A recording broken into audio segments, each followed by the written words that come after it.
Okay. New series starting on, not on Netflix, on Sunday evenings. And it's Between the Testaments. So if you can remember far back enough, we looked at the canonization of the Bible, which means the measure or the read. And it was the books that got into the Bible. And from a doctrinal point of view, the books that we were looking at, like the books of Maccabees, that kind of thing, didn't make the canon, are not in our Bible. But from a historical point of view, Josephus, the books of Maccabees and other writings are useful from an historical point of view. And what we're going to have a look at is splitting up, really, as we go through, splitting up the time between Malachi and Matthew. And where do the Sadducees come from, the Pharisees, the Sanhedrin, all of those sorts of things? How do they play into the New Testament? It's around about 400 years, or in the Jewish canon, they put Chronicles at the end, which actually is a different world. 400 years. We think back to the times of 400 years ago, 1600s. Think of the language; it's unrecognisable really to us. Of all the things that were going on, the changes. So looking back, how things have changed, even 50 years ago, is a huge difference. So 400 years from the Old Testament to the New Testament, there's lots went on. The silence really is deafening. Really is how it's portrayed. Let's have a look. Oh yeah, look at that. So the bit that we're going to have a look at here is John's dealing with all of the empires, that sort of thing. The bit that I want to look at here is just the transition on the lower level, just really a tiny little spot in Jerusalem, really, tiny in the grand scheme of things, but really is the times of the Maccabees, the Hasmoneans, and how we get from here really through into the time of Jesus. That's really the period that we're interested in. Silent years because of the absence of prophetic revelation. According to the ancient rabbis, that was the Old Testament finished at that point because there was no more prophecy in the land. So that's why all the writings, and if you remember back to the canonization, that's why they stopped. And then later on, when the Christian writers went in, they said they realised why it was cut off at that point and which were inspired writings and which weren't. And it's actually quite evident if you read any of the books of the Maccabees, you can see it's not got the same inspiration as the books of the Kings and the Thus saith the Lord and the things coming to pass. It's more of an historical narrative. Silent years, but as we said, they're anything but silent. So, and the bit that I want to really focus on is the priesthood. So I want to sort of look at the priesthood as like a thread running through from the times of Zadok in the Old Testament all the way through to Caiaphas, the high priest, on Temple Mount. So the Assyrians, the Babylonians, the Persians there, and then I'm going to come here. We're still under Persian rule at the end of the Old Testament as it's leading off, and it takes us into the New Testament. The high priesthood, Jesus on the Temple Mount, and where do these people come from? This is the rebuilding of the temple. So the Lord's got all these things going on throughout the ages at the local level. And the bit that I've even brought a prop for, hope the Sunday school don't mind, but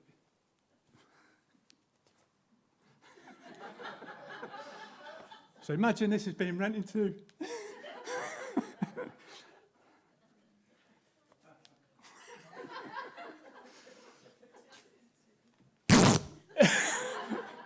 Oh, excuse me. Sorry, that would have gone down more in Holland. Well, I should have practiced that. So that was the dramatic entrance to the presentation. Very professional, we have it here. All right. They're leaving already. You can get your money back at this point, but if you go any further, one more slide in, there's no refunds. Okay, so Alexander. So Alexander's empire breaks up into the north and the south, the Seleucids and the polemics. And just a little bit of a brief background on the Greeks at this time. This is Isocrates, and he says, "And so far has our city distanced the rest of the mankind in thought and speech that her pupils have become the teachers of the rest of the world. And she has brought it about that the name Hellenes suggests no longer a race but an intelligence, and that the title Hellenes is applied rather to those who share our culture than to those who share a common blood." So the Greek Empire really is even today, the way we think, the sciences, all of those things have all passed through into us really. People seek after knowledge, the amount of courses people are, and the thirst for it. It says in the scriptures, doesn't it? The Jews seek a sign, the Greeks seek after wisdom. So if you think of being in Israel at this time, you've got the Greek influence there then of the theatres, the languages, the temples, the gymnasiums. The gymnasiums, people didn't wear anything either. So the Jewish athletes, it was like first forms of plastic surgery really, to try to make themselves look a bit more like the people round about, so they wouldn't be mocked when they were running and things like that. It's quite incredible really. But how do they assimilate into that culture? What's acceptable and what's not acceptable? It's a bit like, it's just the same as us today. What's acceptable? Got all these things going on in the world, things that the world would say are acceptable, maybe, to do with marriage and fornication and all those sorts of things, and drinking. And then you've got the church's standards, and it's where do we draw the line? Where do we say that's acceptable, that's not acceptable? That's a bit what it was like for the Hebrews at that time. The festivals, the Sabbaths, all those sorts of things. Maybe it's less of religion and more of culture. The Babylonians, there's also, by this time, there's a Babylonian influence, the Persian influence through the Zoroastrians. There's all these different things about, life after, all these questions that come into the New Testament that were not thought about in the book of, nomads in the desert. Didn't have those same kind of thoughts. They, faithful people just walking with the Lord. And then all these other ideas come in, and people asking Jesus, how do you see this? How do you see that? And that's really the excitement of the New Testament world. This is one quote in the Maccabees, just to show how that was thought about. "Let us go and make a covenant with the Gentiles around us, for since we separated from them, many disasters have come upon us." And further down it says, "So they built a gymnasium in Jerusalem according to Gentile custom, and removed the marks of the circumcision and abandoned the Holy Covenant. They joined with the Gentiles and sold themselves to evil." So it's just to paint the picture of what it would have been like to have been a Jew at that point. And the tininess, we look at the maps of the empires and the hugeness, and then you've got Israel, which is tiny, and then the bit that we're looking at here really is the tiniest of the tinies. Really, it's around Bethlehem, Jerusalem, and the surrounding hill countries around there. And the reason why they are sometimes less influenced is because they're up higher in the hills. It's harder to get to, whereas the trade routes are along the ends and down the sides, and you get more travellers through those areas. So they sort of assimilate more because it helps with trade and business. And then you get the people that are inland, like the Mancunians, that are just harder to deal with. So Alexander, the first time that the empire comes from the west for the first time, and it's initially peaceful. Alexander the Great and the way that he dealt with the other nations was really to assimilate them into the Greek Empire. And so from 323 to about 220 BC, the Greeks in the south, where the two generals of Alexander split, and I think it was 4 initially, but they started here, and they initially got on well with them. And this is a time of sort of revival, really, around Alexandria and Memphis, and where lots of the books and the literature came from, because they seek after wisdom, and that there was sort of like a bit of an explosion of that kind of thing. It's also where a lot of the dodgy Bibles come from as well, around that area. But it's also the Septuagint, which is the Greek version of the Old Testament, which would have then been used by Jews that spoke Greek to be able to have a connection with their ancestry, if you like.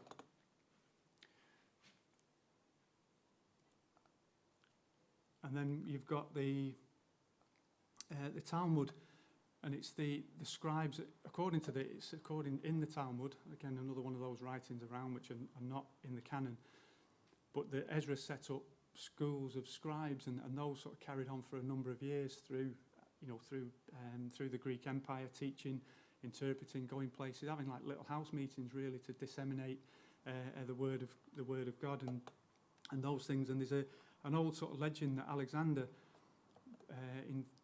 went to meet Simon the Just, the high priest in Jerusalem, and apparently the generals thought he was just going to do him in, and Alexander bowed before him, and the generals had said to him, "What are you doing?" And he said, "I've had a dream that I'm going to go and see, and the high priest has appeared to me, and he's told me I'm going to win the battle." So he bows before the high priest, and then he gets on with the high priest, and he says, "Is there any chance you can put a big statue of me outside in the temple?" And the high priest says, "No, sorry, that doesn't quite fit with our custom." So, and some of them are sort of legends and various things, but interesting nonetheless. And then there's a change where the north and the south, it changed around 200 BC. The northern Seleucid Greeks, they then take over. So if you remember a while ago, we were looking at the land bridge, Israel being a land bridge. It's never going to be a world domination state, because people are passing through it all the time. You've got Europe, Asia, and Africa all trying to get through to get trade, and it's constantly moving up and down. Who's in charge? And at this point now, the Seleucids come in, so you think that they would come in with the same sort of type of philosophy, but that's not quite the case, because Antiochus IV, Epiphanes, he comes in, and he's the one that then rules over them, and he set about to destroy Judaism and Hellenize the whole of Judea, just to rid them all, really. Not the first time anyone's gone in and tried to wipe everybody out. And the coin here is Antiochus, God manifest, bearer of victory. So, they're walking around, they've got God manifest on, images to trade with. And he's really the villain of this period, really. And the Polybius, I know John's here now making me nervous on my Greek pronunciations.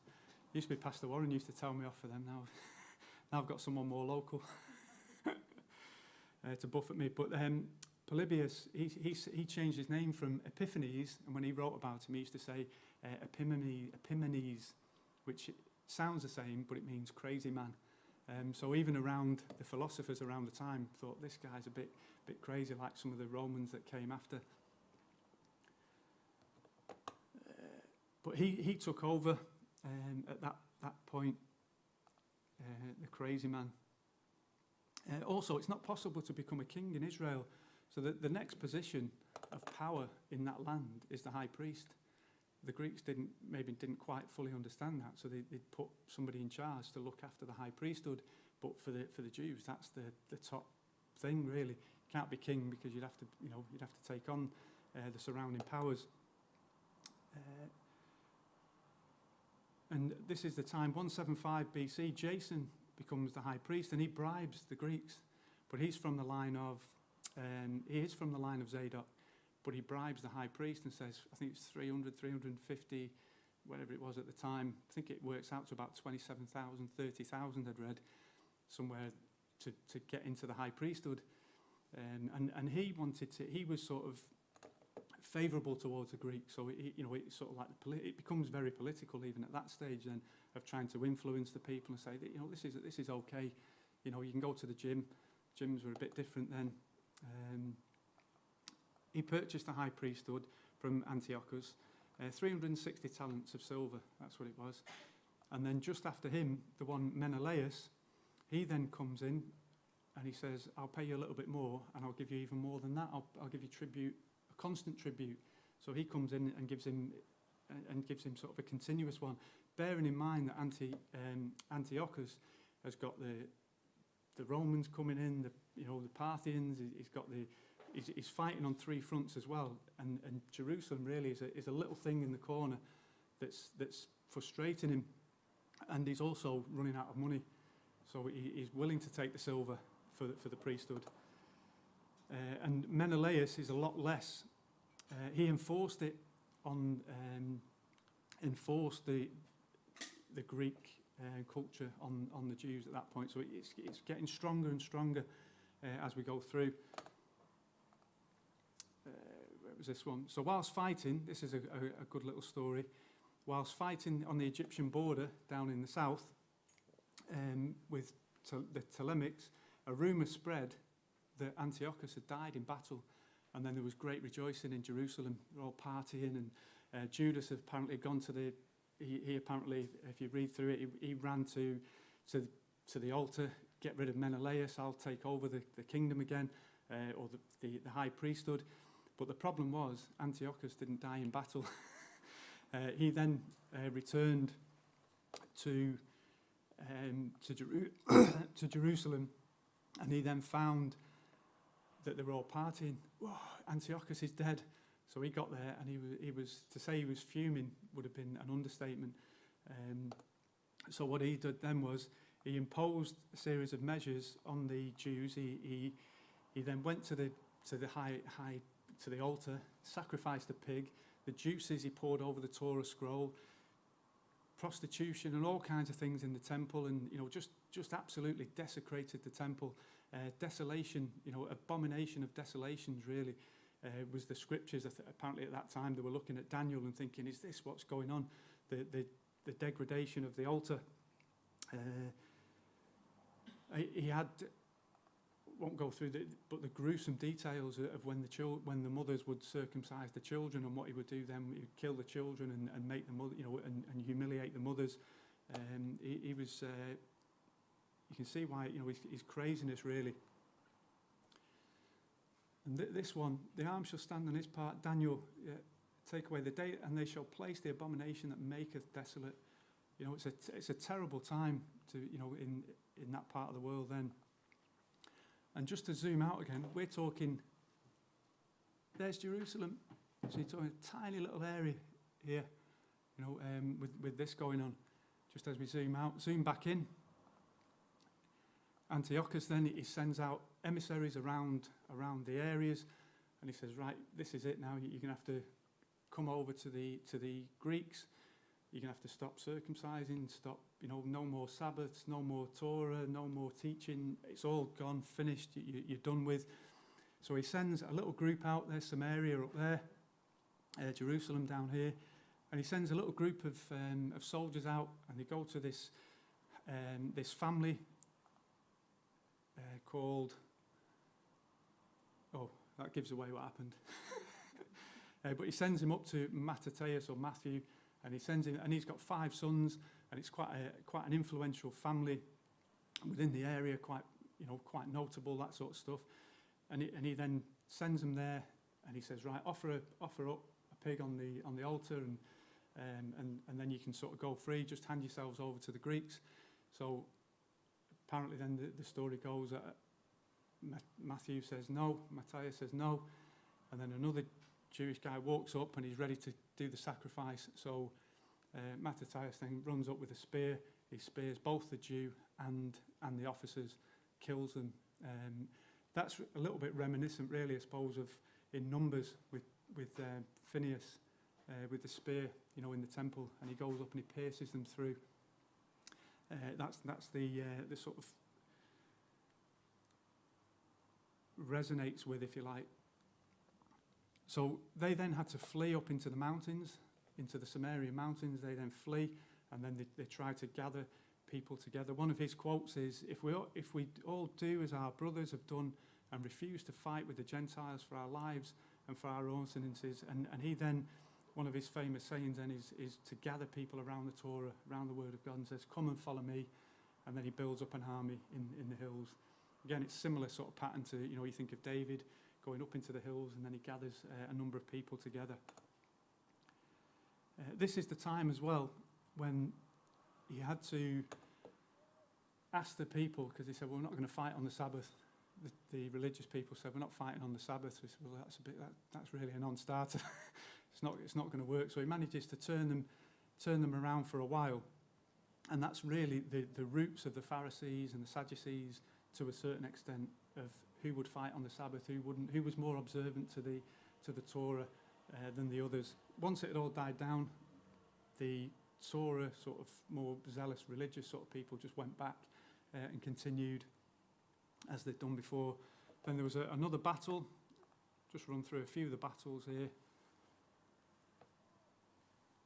while we're here. So a little bit then, you've got Modin here, and there's a battle up here because Matthias dies after about a year, and then his son Judas takes over. And Judas the Maccabee, Judas the Hammer, that's really what they called them, the hammers, because they hammered their opponents, was where that came from. Judas Maccabee, the Hammer, defeated Apollonius, the Greek governor, in Samaria. So there's a governor up here. He gathered a large force to end the resistance, and then Judas obtained his sword and used that sword then for the rest of his days. I think about 18 years. Defeats Apollonius, and then we move down then to, you got up here, then back down again. So all again in a very close proximity. The Greeks sent an army under the command of Seiron. Sounds like Lord of the Rings, doesn't it? Seiron, via the Betharon Ridge. Rocky terrain, and reminiscent of Joshua. So there's lots of, because it's all in the same sort of country. So as they're in the times, they're thinking, remember Samuel, remember the scriptures here, and Samuel, etc. So that was another battle there. Just thought just to have a look at the first few sort of major battles as we go through, just to give it some perspective. And then King Antiochus heard of this.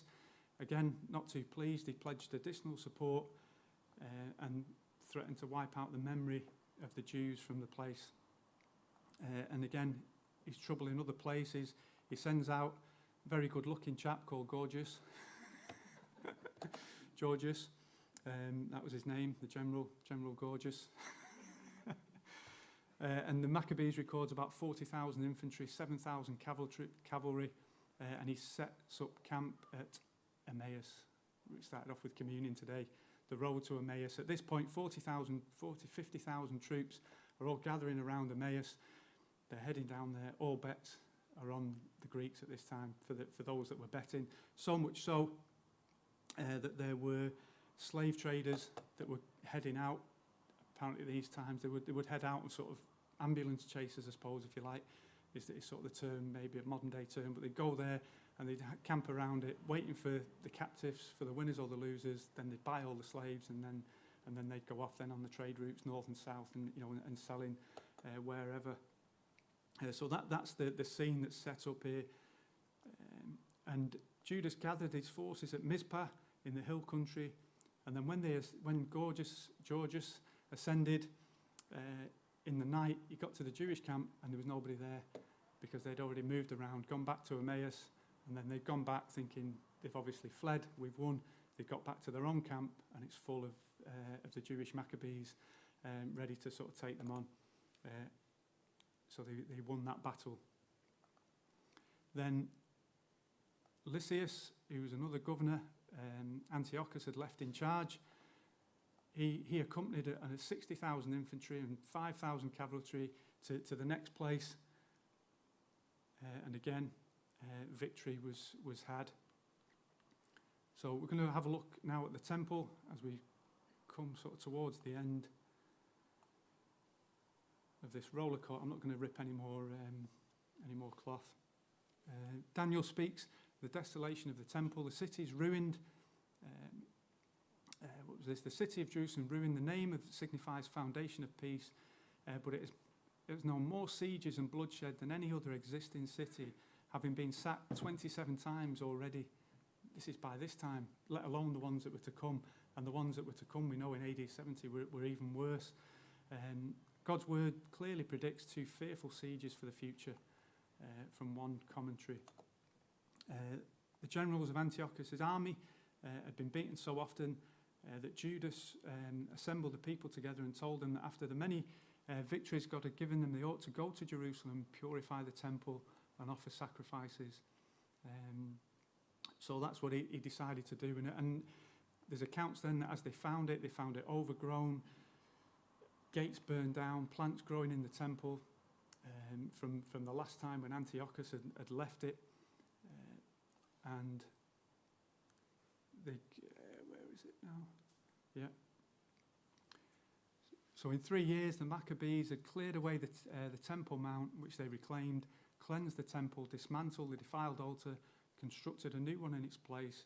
3 years after Antiochus' mad rampage, on the 25th of Kislev, or December 165 BC, they held a dedication called Hanukkah. That's the title of the presentation. And apparently what they did was they took the temple altar, put it to one side, and then they awaited for a prophet to come. Some say that they were waiting for one of the priests to come, or the prophets. Others say that they put it there waiting for the Messiah.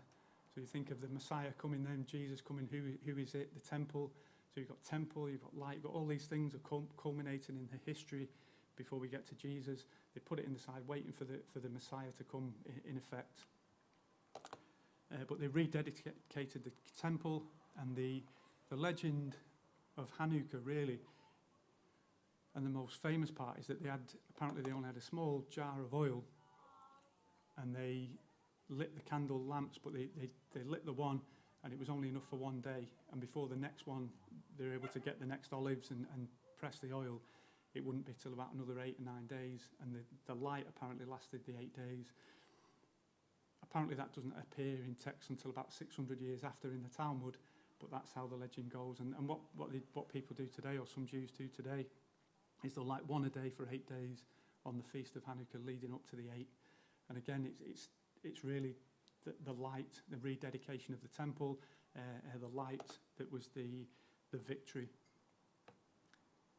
24th of Kislev, just as we're going through time, things often happen at the same time periods, especially in Jewish history as well, tend to be clustered together. And General Allenby, on the 24th of Kislev, 1917, he entered into Jerusalem, and that's where some of those other scriptures probably have a more significant. Some believe that was also had its roots in the Hanukkah celebrations. And just as we finish, we're going to bring it back to Jesus. Festival of Dedication. It was at Jerusalem that the feast of the dedication, and it was winter, and Jesus walked in the temple in Solomon's porch. Winter is the Kislev, if you have a look on the calendar. And the dedication, that word in the Septuagint comes in handy here, because you have the word in the Greek that you can go back then and find what it is in the Hebrew as well. But that Jesus went there at that time, and he was there. So the disciples and Jesus, they understood the history of the things that were going on, and it just brings out just another layer. It's not salvation, but it just gives another layer to a number of things. So Daniel, the daily sacrifice and the abomination made desolate, the Passover, and the bit I just want to is that Jesus goes in. Jesus cares about the temple. So often, I've thought about Jesus wasn't really interested. That said, my temple. But when he goes in there at that point, the temple is there, and Jesus turns over the money changers' tables, and he says, "You've made my house a house of merchandise." That's what he calls it. He calls it his house. It gets destroyed later on, as we know, and Jesus was resurrected. But he's there. There's some care there. And the feast can be celebrated anywhere. We don't celebrate it in that sense, just like we don't celebrate Christmas and those things. It's along the same principles, but there are some correlations that we can look at. Jesus also said, as long as I am in the world, I am the light of the world. So you've got these festivals going on, all about light, and Jesus says, I'm the light of the world. Jesus is the temple that's going to be destroyed and be rebuilt. So Jesus is using all these parallels to foreshadow, and to parallel the spiritual, the history there. My house. I'm just going to finish on this thought really about the house of merchandise, because that's really what Hanukkah is. It's the 25th of Kislev. It's one of those Judeo-Christian things that try to bring together and say we've got the same holidays. They're two separate things completely. You've got the Catholics and the Christians that say it was the birth of Jesus. Anything anyway. I don't really mind. I quite like looking into that stuff. And when we speak to people, it's a way of bringing them to Acts chapter 2 and Mark 16 and John 3. But especially in recent years, Hanukkah has become more and more. It's light. It's in the winter, using lights. It's very very Christmassy in that way. And Christmas is sort of along the same lines. It's making the things of God into merchandise and making money out of them. So you could say it's like that with the festivals, but it's the same principle that runs through to the gospel. The gospel has become a house of merchandise in many places. It's just a place of exchange of that, really, isn't it? Money. And fastest way to make money is to start a religion, that kind of thing. It's the merchandise, same principles, but the history is interesting nonetheless. So that's really the bit that we've had a look at. Next time we'll have a look at the sons and the other few. There's some interesting principles, and particularly then as we go into this period for the Pharisees, the Sadducees, the Essenes, the Qumran tribes, and Zoroastrians, and all these sorts of religious sort of splits, if you like. So just to summarise, just a little bit of history to link and fill in the gaps between the Hebrew and the Greek, Malachi to Matthew, from the Greeks to the Seleucid King Antiochus IV in particular. As we said, it's unusual for the Greeks at that time to have hated the Jews that much, and the resultant persecution, and then the pushback, which descended into civil war. So it wasn't all the Jews against the Greeks. There was lots of the Torah Jews, if you like, and the Maccabees were also fighting against the Hellenized Jews. Prior to that as well, it wasn't unknown for the Jews to fight in the Greek army in the south as well. Religions who fought on the Sabbath, rededication of the temple, and references to Jesus, who calls it his temple, turns over the tables, the house of prayer into a house of merchandise, which is, I suppose that jumps across 2,000 years as well to today. So next time, Jonathan, Simeon, John Hyrcanus, and all these names that I'm going to have to practice pronouncing, and the roots with some of the religions that come forth, and the answers really, and the answers really that Jesus gives is what we're after. So I'll leave it there.